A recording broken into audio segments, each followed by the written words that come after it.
Mainly two techniques. The close technique, which we remove with the special cannulas, special lasers that I have, and the open technique, which is a cut. With none of those techniques, no one is able to remove it 100%, right? Because the product goes like inside of your own tissue and become kind of part of your own tissue, right?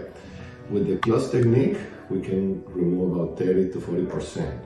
If the case is to remove. I know your case is different, but I'm just giving you. I was kind of thinking it's not to focus on removing it that much. It's not the removal, it's the deformity. What if we just left it and just like it's deformed? Like in my clothes, it looks. You can see the deformity. So dice ella, está deformado, ¿verdad? Pero Sí. dice, y si no le saca Not tanto, necessarily take it out, but just fix the deform. Like porque dice like ella, tal vez all no of le this. tienen que sacar todo, ¿verdad? Pero quiere que, Like all of this right como here. todo eso, por ejemplo, quitárselo para Can you just like subirlo, take this out and lift it? o va a tener que sacarle todo. Vamos a ver, vuelvo y te digo, con las imágenes C, pero esto va a mejorar. That will definitely Sí, improve. en un 100%, porque ya va a quedar lineal, se va a ver una sola con textura de la piel, Okay. no va a tener estos pliegues, Okay, ya no yeah. va a estar. You won't have what's happening there. You will have a nice, just rounded shape. But he has to see how the tissue is and how much he has to remove. He doesn't have to remove it all, no, but he will have to remove some of it. La idea es dejarlo lo más...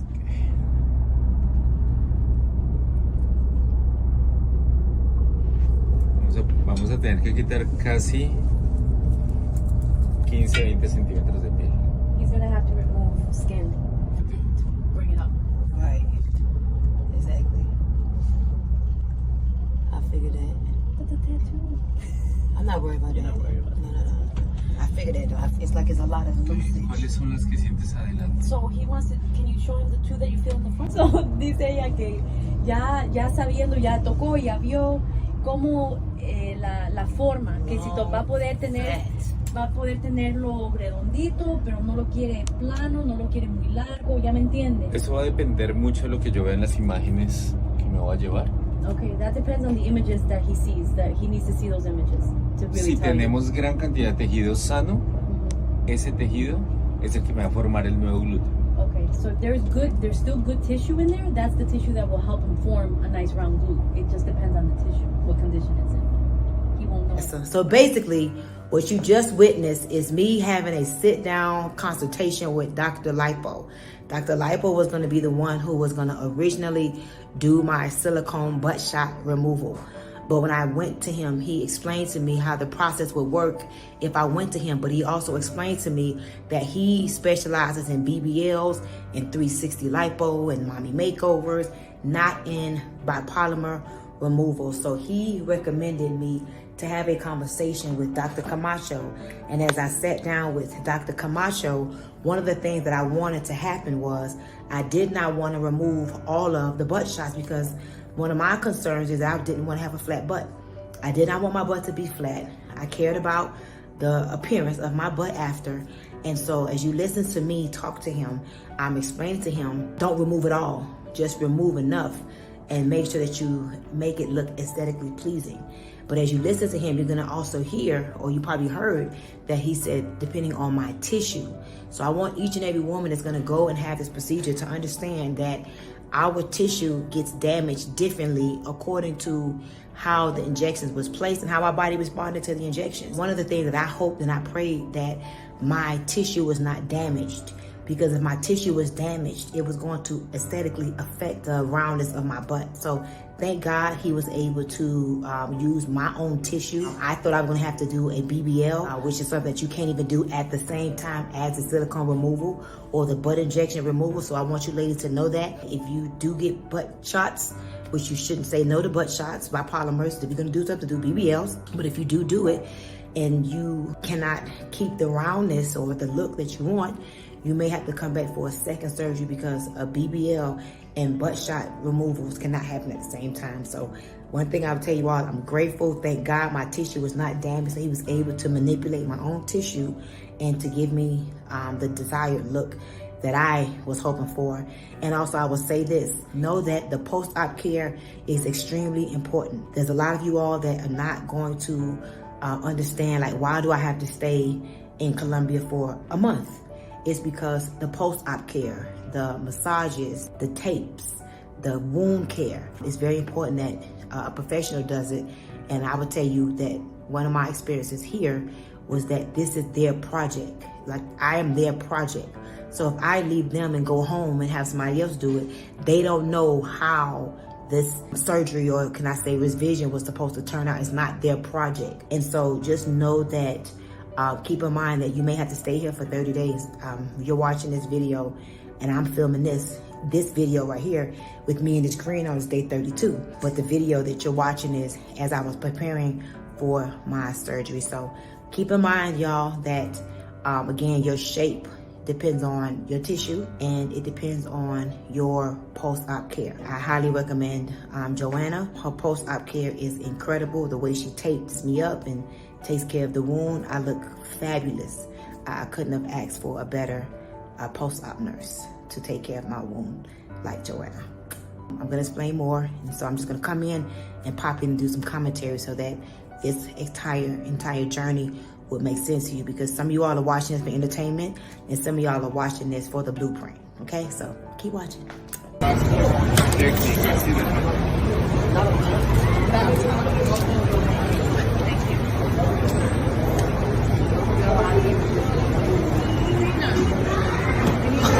When you're done. Okay, one of these is Corey. This one's mine. Let's see here.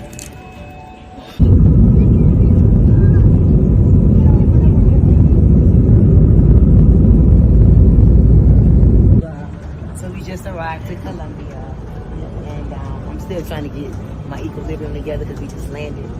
But I'm excited. So let's see. This journey is gonna be amazing. I can't wait for my new chapter. Chapter 43, baby.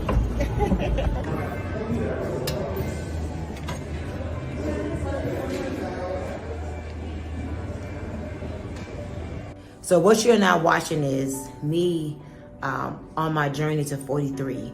Many of you all know that I'm big in numerology, and everything is a sign and everything is spiritual to me. Everything is teaching and talking to you. So I decided that 4 + 3 is number 7, and 7 is the number of completion. So I wanted to complete some of the trauma, some of my childhood trauma, some of my decisions that I made that was holding me back.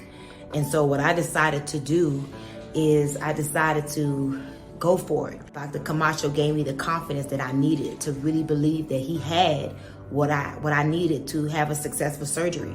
Remember, I told you in part 1 that I was afraid to get this surgery because I didn't feel that none of the doctors that I had consultations with gave me that confident feeling that I could do this and I'm gonna make it look good to you. Not even that. Like, nobody gave me the confidence that I was gonna survive through the surgery. So if you watch Dr. Camacho, that is actually my doctor, y'all, Dr. Camacho, who changed and saved my life. I'm so grateful that I was able to meet him in Miami. I don't know if I told you all this, but what ended up happening was that I saw him post some pictures on Instagram that he was in Miami. And I reached out to Tanya and I said, hey, let's see if I can have lunch with Dr. Camacho. I did share that. And so, y'all, this is us actually having lunch on my yacht. And I told you all that he came into my master suite and I pulled up my dress and here it is. You see his face. He was very confident. You know, everything that he was even describing as he was lifting up the skin and making the little incision lines. That's literally what he did to my body. He literally saw it before he even did this process. And so, you know, we came to Colombia. Before we got to Colombia, I will tell you all this. We had to do a lot of work. Shouts out to Tanya. Shouts out to Vanessa for coordinating all of the things I had to do. I had to do an MRI because it's important to see if the butt shots migrated to different areas. So I had to do an MRI. I had to do all this blood work, this blood panel.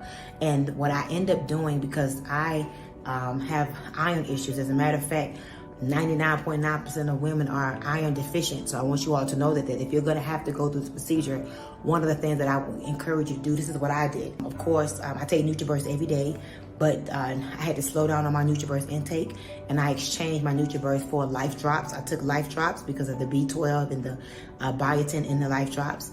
I took Floridix, which is a liquid vitamin that you can find at your local vitamin shop.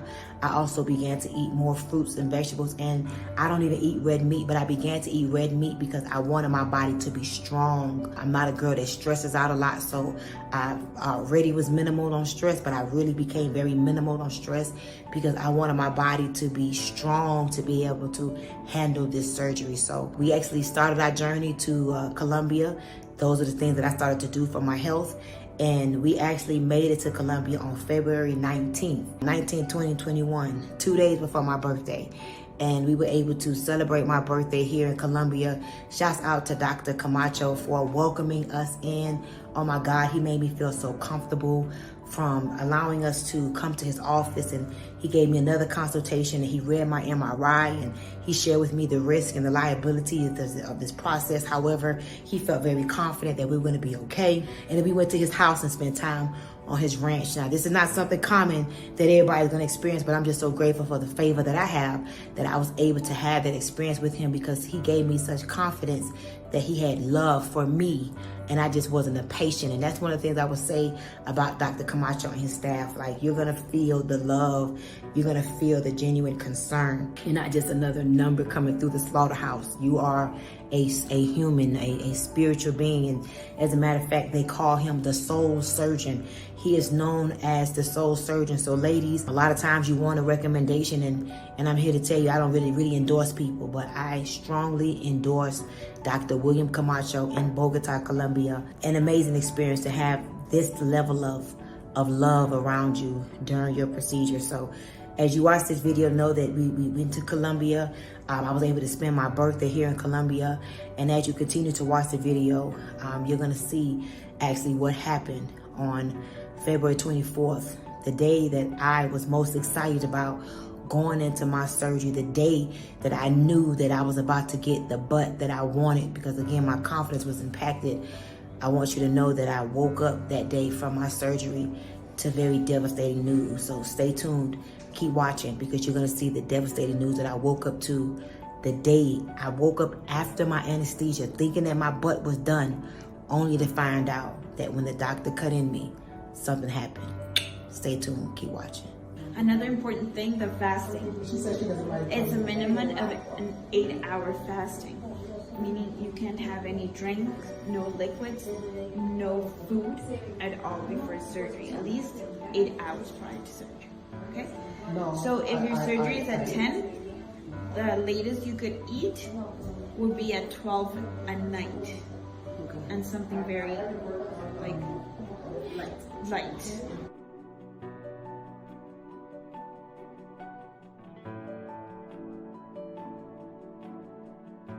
Sección linfática. Acá pasa el vaso, está el callado aquí,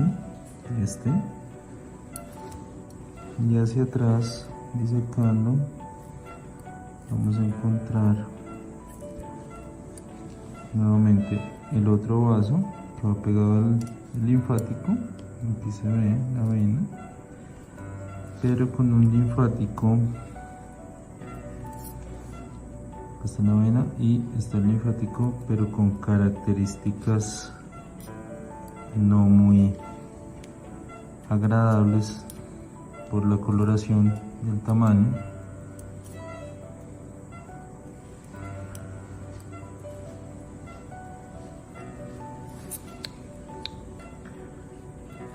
Y que no nos gustan las características de calcificaciones, la coloración.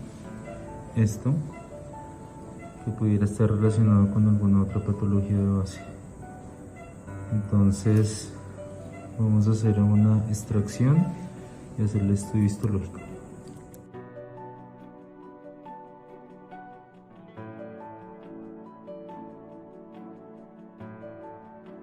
What you just witnessed was the reason why Dr. William Camacho was not able to go through with my surgery.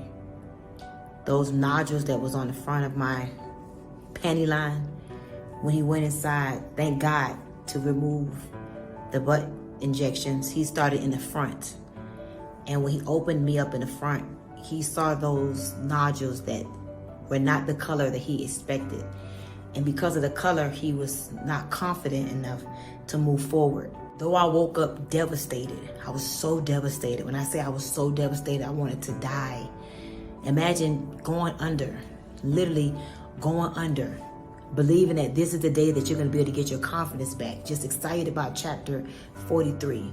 And you wake up to the devastating news that we were not able to remove your butt injections because the color of the nodules in the front. But I would tell you all, now that I look back over that experience, I'm grateful to know that Dr. Camacho was thorough enough to know that this didn't look normal, because we later found out, because I had to do a lot of tests. I had to go do a vein test, a special test to see if the butt shots had got itched on or lodged on, shall I say, to any of my veins, because that is a possibility that the butt shots can move and attach to different arteries and veins and all kind of stuff, right? It could even go to your lungs and your heart. It's crazy what can happen, how these butt injections have a mind of their own and they could wake up and move whenever they feel like it. But thank God I went and got my veins tested out, because not only was I able to find out that those nodules are a part of my lymph nodes, and the butt injections, some of it is on there, it can't be removed, but it could have affected my life. I could have got lymphedema, my legs could have had an issue with draining water and fluids and all that. So thank God Dr. Camacho knew to stop and not proceed. And thank God I was able to get the confidence within myself as well to know that, okay, delayed but not denied, because not only did he discover that, but what ends up happening is that Dr. Camacho has very great insurance. He is very highly insured. His surgeries are covered, through insurance. And I'm sure every doctors have insurance to cover procedures, but Dr. Camacho insurance company didn't play, because I was thinking that, okay, sew me up, the vein situation goes through, I'm good. All right, boom, I'll get surgery 2 weeks from now or a week from now. Well, guess what? His insurance company would not let him give me another surgery procedure until 60 days after surgery. And so I end up getting ab sketching. Thank God he did something while I was out, though I didn't need it. My abs was already popping. Some of y'all already know that, but he did it. I'm grateful for it because it really accommodates my new shape. However, I just want you all to know that if you are going to proceed to get your butt injections removed, I do highly recommend Dr. Camacho, because you want a doctor that's very thorough and is going to make sure that you do a bunch of tests. I also had to see the cardiologist. As you watched some of that video, you saw the monitors on my head monitoring my brain. The anesthesiologist was with me during my procedure. They was waiting there for me. They was there when I woke up. Again, I can't speak for any other surgeons, but Dr. Camacho's team, very thorough, very supportive. And also, if you are going to go through with this procedure, you definitely would want to have Tanya, Coach Tanya, by your side, because she's going to help you to understand the things you need, from the pads to the funnels to the creams to the pills and the garments. And she was very instrumental in this whole project. So you just watched the second phase to this process. Stay tuned, because you're going to see more of what ended up happening, because I ended up having just to go home and come back. And so you're going to see what happens after I come back. And that's when you're going to be able to go behind the curtains, and you're going to be able to really see what my butt looked like before. You're going to be able to see what was actually cut off, which you kind of already saw, but you'll see what actually came out. And hopefully by the time we release the third video, we will have what was the substance that was removed from my butt. So thank you guys for watching. Remember, if you know anyone that is dealing with the same situation, share this video with them. Don't judge people. You have no idea why a person would get butt shots. You don't know why a person would get BBLs. I mean, you don't know why a person would get surgery, guys. Low self-esteem is an epidemic in this country, and it affects a lot of people. So you'll be surprised how people do things to increase their value and their self-worth. And a lot of that comes from our peers, our husbands, our wives, our brothers, our uncles, our friends, that make us feel that we're not good enough. So I want to encourage the person watching this video to compliment people, tell people they look good, tell them they look nice, make people feel like they are the most beautiful person in the world, because you would be surprised how your compliment can go a long way. So say no to illegal butt shots. If you must do BBLs, do that. but say no to illegal butt shots. And just know that 10 to 15 years after you get that procedure, you're gonna see a change. And so my name is Stormy Wellington, also known as Coach Stormy. Thank you for tuning in. Part 3 will be coming soon.